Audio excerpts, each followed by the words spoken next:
everyone, and welcome back to this episode of Just Another Year Chicago. My name is Nick Brody. I am solo today. Happy Valentine's Day to all those that are celebrating. I know a lot of us are begging Virginia McCaskey to let her be our sugar grandma. Would love for that to happen. Would love to be part of the Bears. But hey, listen, it's Valentine's Day. Test my luck out there somewhere else. But in all seriousness, Super Bowl 56 was awesome for those who watched the game. Coming down to the wire between the Cincinnati Bengals and the L.A. Rams. Congrats to the Rams and Matthew Stafford on finally getting a Super Bowl ring. And Joe Burrow, even though he lost, for giving the Bengals fans and fans in rebuilding situations, just like the Chicago Bears, hope that their team can turn it around quickly and get to the big game themselves. So today, I'm just going to go through a few free agents coming up that played on both sides of the ball in this past Super Bowl, and instant improvements that they can make to the Chicago Bears team with leadership, winning experience, and overall talent. So very excited to bring that to you guys. The Rams are likely going to have some big names, more than the Bengals, drop after the season due to having to pay guys like Aaron Donald, Von Miller, Jalen Ramsey, Matthew Stafford, Cooper Kupp, all these guys that chew up a lot of contract space that they're going to need in order to retain them. A lot of guys are going to end up walking and going somewhere to get the bag. So the Bengals are likely to keep more players. That's why out of the 5 players I'm talking about today, I'm talking 3 from the Rams and 2 from the Bengals. So let's get started. Number 1.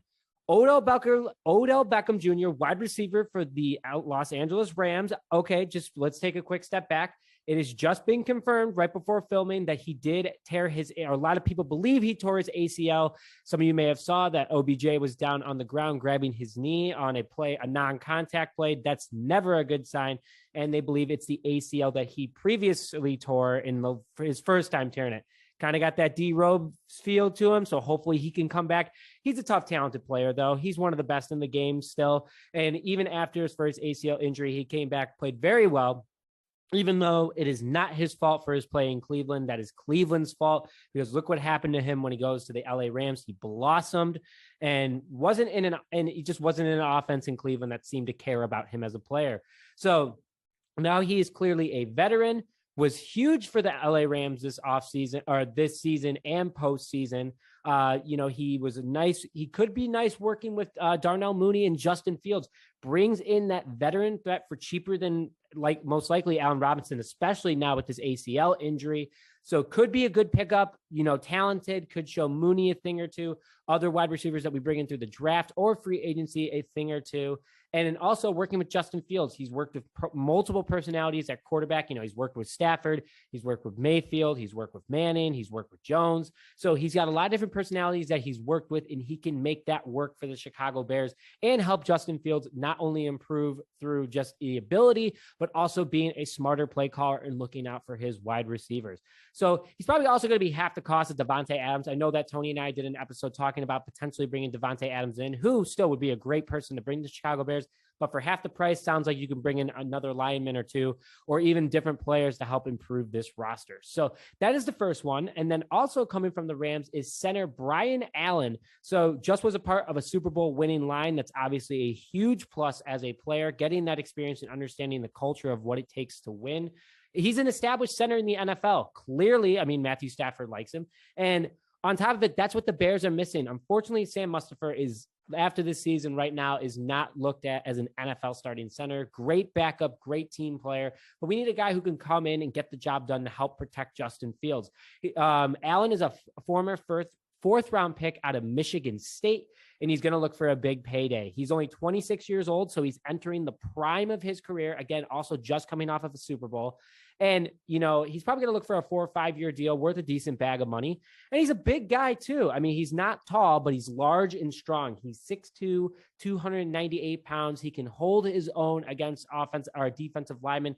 And he's worked against Aaron Donald for the last couple of years in practice. So clearly he has the ability to be a strong center and could bring an instant upgrade to the offensive line for the Chicago Bears. He's also a Chicago kid. He grew up in Hinsdale, Illinois, and he's likely a Bears fan. Didn't have the chance to stalk his IG, but overall, what better than winning a Super Bowl than going to your childhood team and then also winning another Super Bowl in the best case scenario? And that also helps with locking up the center position for a long time. Again, young guy, but also lets James Daniels and Cody Whitehair, if James Daniels comes back, by the way, which we do want him to come back. If he comes back, Cody Whitehair obviously is going to stay. That helps keep them in their original positions as guard and doesn't force us to potentially move them to center this offseason. So that would be a huge pickup. Brian Allen. Oh, Matt Eberflus. I told you guys I'm going to keep dropping it every single episode. We're going to keep getting it right. The third player, I'm going over to the Bengals side of the ball. And this guy, honestly, I put him on our IG today, which is February 14th, 2022. And that is safety Jessie Bates for the Cincinnati Bengals. Bates is a young, energetic leader, safety that can come in and be a very nice replacement for Tayshaun Gibson Sr. and pairing with Eddie Jackson. So he's a ball hawk. He has 10 interceptions in 4 years in the NFL, which before this past year, which he only had one, he had 3 per year, which is very impressive, especially those dark days of the Cincinnati Bengals before Joe Burrow came along, even in Burrow's first year. So also in his career, he has 408 total tackles, but 29 of them have been solo. So maybe he can bring Eddie Jackson to the Jessie Bates school of tackling, show him a thing or two. But this guy goes after the ball carrier and is able to bring them down and force them out of bounds. So very excited if we were to bring him in. Another thing about him, he has started every single game that he's played in his entire career. So he's been the guy in Cincy for a long time. He's also a captain for the Cincinnati Bengals. He's just a leader. And that's something that the Bears are missing, especially in the secondary. Not saying that Eddie Jackson isn't a leader, but also could be a good thing for him to bring in.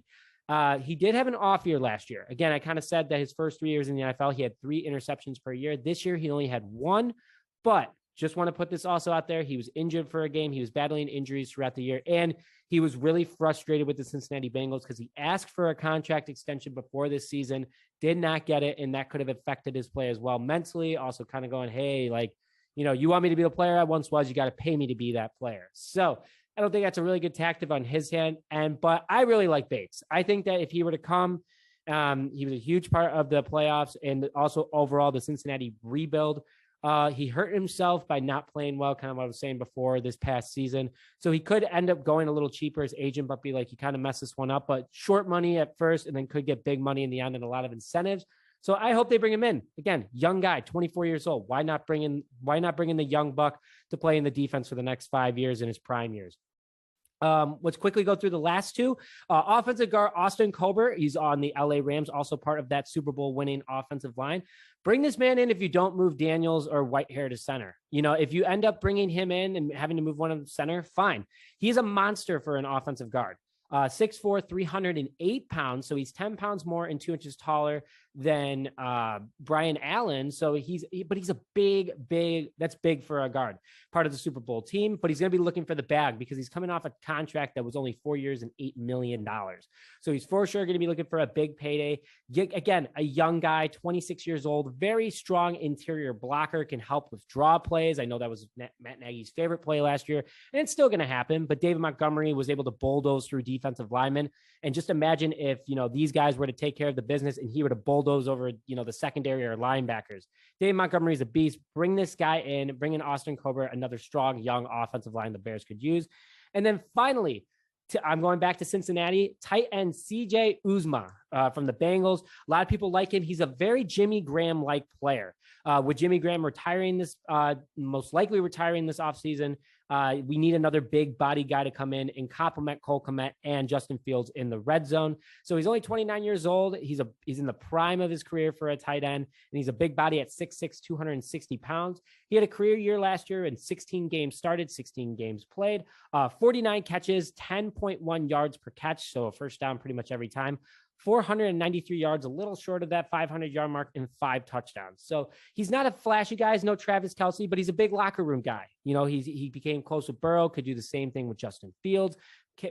Get that relationship going. I'm going to help you out when you need me, especially in certain situations. And he's very strong in the community and on social media. He brings that Jimmy Graham type vibe with the Walter Payton Man of the Year. So it could be a huge impact for the Chicago community. And that's always something special for fans and the team. And I think we can get him for cheap. He's coming off an injury. He didn't have crazy stats, but I think we could get him for a good bang for our buck, maybe a 3-year contract, pay him a little less than $10 million or $10 million a year. or even less.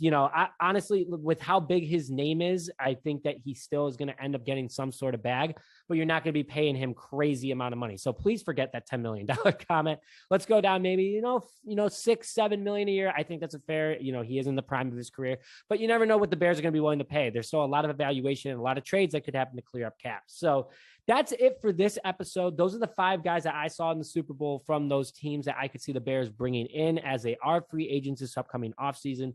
So hoping for the best. But with that, thank you very much for joining this Monday's episode of Just Another Year Chicago. My name is Nick Rohde, and we will see you guys next time.